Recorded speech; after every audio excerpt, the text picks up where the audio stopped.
Thinking is art and science. It is art because it requires skills. It is science because it requires logic, meaning, and facts.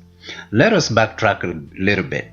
When experts study a piece of art, whether it be painting, music, dance, or acting, they look for originality, uniqueness, and creativity. Thinking is relevant when it encompasses those criteria. Thinking that you are a good singer is not enough to pass an audition. That thinking must be backed by an original voice, meaning that you can show that skill in a song. You should show your unique add-on when singing a well-known song, or else you are only interpreting it. And you must sing it creatively, meaning that while you hit all the notes of the song, you also will need to improvise to add a zest of technicity to it. To be good at metacognition, or the process of thinking about your thinking, there are strategies to know. First, you must know yourself. Socrates taught this principle thousands of years ago in Athens, and it's still current and relevant today. So how do you know yourself with the principle of metacognition? Simple. Know how you learn. When you learn best, do you like to listen? Do you like to get yourself involved? Do you like to read or to see it being done? There are 7 styles of learning. These are what I got from learningstyleonline.com. A visual or spatial learner prefers using pictures, images, and spatial understanding. An oral or auditory musical learner prefers using sound and music. A visual or linguistic learner prefers words both in speech and writing. Additionally, a physical or kinetic learner prefers using their body, hands, and sense of touch. A logical learner, such as a mathematician, prefers using logic, reasoning, and systems. A social or interpersonal learner prefers to learn in groups or with other people. On the other hand, a solitary or intrapersonal prefers to work alone and use self-study. I'm sure you recognized your style in 1, 2, or even 3 of those styles. It is a good idea to know what you prefer and to use it when it comes to thinking about your thinking. When John Flavel introduced to the world the metacognition in 1979, he explained that it is a process through which we organize our thinking about issues. In fact, when we find ourselves in front of a task, we should not just jump right into it. Rather, it is wise to think about how we are wired. This habit of mind is very present in education. If you know how you think best, you will create strategies to tackle your tasks.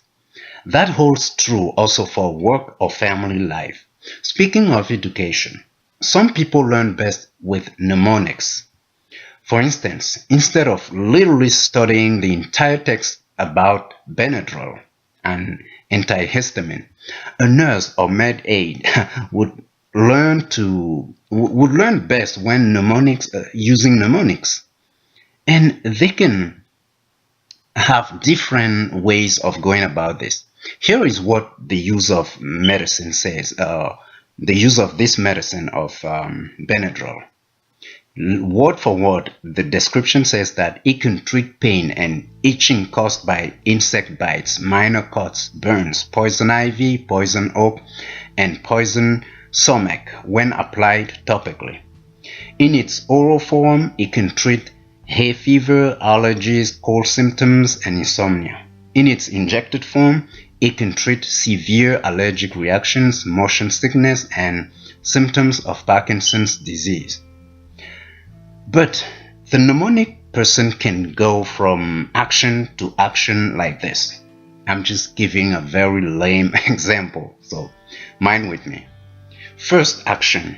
It can treat pain and itching caused by insect bites, minor cuts, burns, poison ivy, poison oak, and poison sumac when applied topically.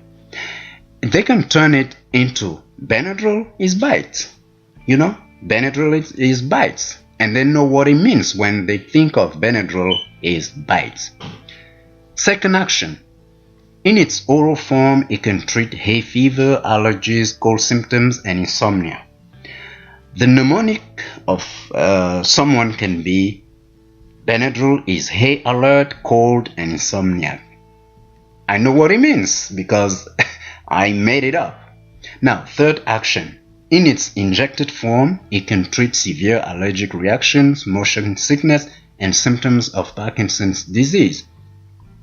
So someone might say Benadryl is alert motion Parkinson, and they know what it means. That's how some people learn.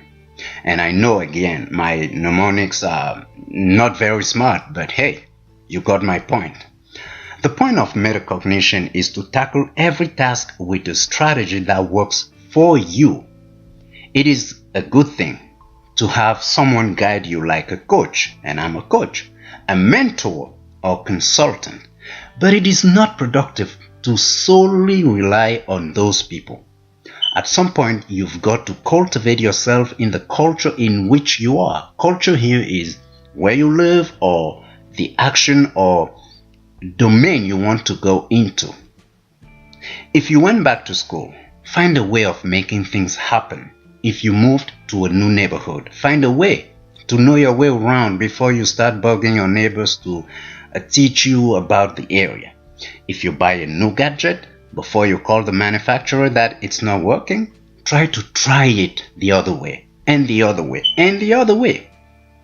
Metacognition is thinking about what you think before you finalize your action.